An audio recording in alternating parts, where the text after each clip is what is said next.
Alors pour la recette, il me faudra une pâte brisée, une poignée de fromage râpé, 300 g de jambon de poulet, du sel, alors du poivre si vous aimez ça, 8 œufs entiers, 60 centilitres de crème liquide entière et on aura besoin aussi d'un oignon vert.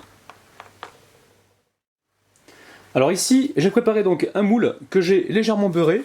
Alors généralement, je mets la pâte directement dedans. On m'a conseillé de mettre donc le papier qui va avec la pâte. Donc on met ça à l'intérieur du moule. Alors on essaie de foncer donc le plus régulièrement possible. On colle bien la pâte contre les parois. Alors si jamais cette pâte vous colle aux mains, n'hésitez pas à vous fariner donc vos petits doigts pour éviter que ça colle. Ensuite, on va venir faire des petits trous. Alors vous prenez une fourchette pour faire ça. Ça c'est pour éviter que la pâte ne gonfle pendant la cuisson. Après ça, on met le fromage râpé. Alors l'équivalent d'une belle poignée. On la répartit donc comme il faut sur le fond de la pâte. Ensuite, on y verse donc le jambon de poulet. Alors on le trouve facilement dans le commerce ou sinon dans certaines boucheries donc musulmanes, vous pouvez trouver ça. Alors on répartit ça bien sur le côté. Ensuite, je récupère donc l'oignon du jardin. Il faudrait qu'un jour je vous montre ça. Donc je l'ai cueilli tout à l'heure. Alors avec le ciseau, je vais venir donc couper des petits morceaux. Donc ça va nous apporter du goût et de la couleur.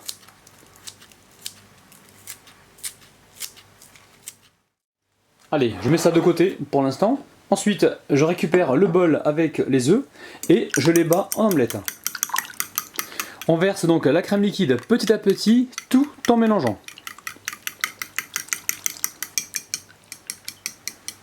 Allez, on verse la dernière partie.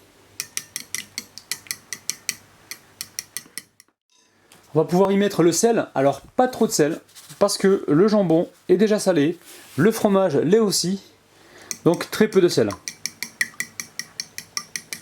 Allez, il ne manque plus qu'à verser le tout donc sur le jambon de poulet. Et on amène ça donc dans un four préchauffé à 180 degrés. Et on est parti pour une cuisson, allez, on va dire entre 1h et 1h15. Il faudra bien surveiller. Comment savoir si c'est cuit? On plantera donc un couteau à l'intérieur. Et si la lame ressort sèche, c'est que la quiche est cuite. Alors, juste avant, je vais prendre soin de retirer donc le papier qui dépasse. Alors, avec les ciseaux, je coupe donc les bouts de papier. Alors, pour ceux qui voudraient savoir la taille du moule, c'est entre 20 et 22 cm. Allez, c'est parti au four.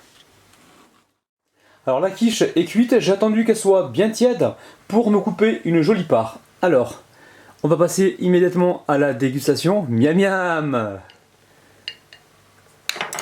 Alors, je vous montre ça de près. C'est magnifique. Alors, pour être franc avec vous, des quiches aussi bonnes que celle-là, j'en ai jamais goûté. C'est vraiment un pur délice.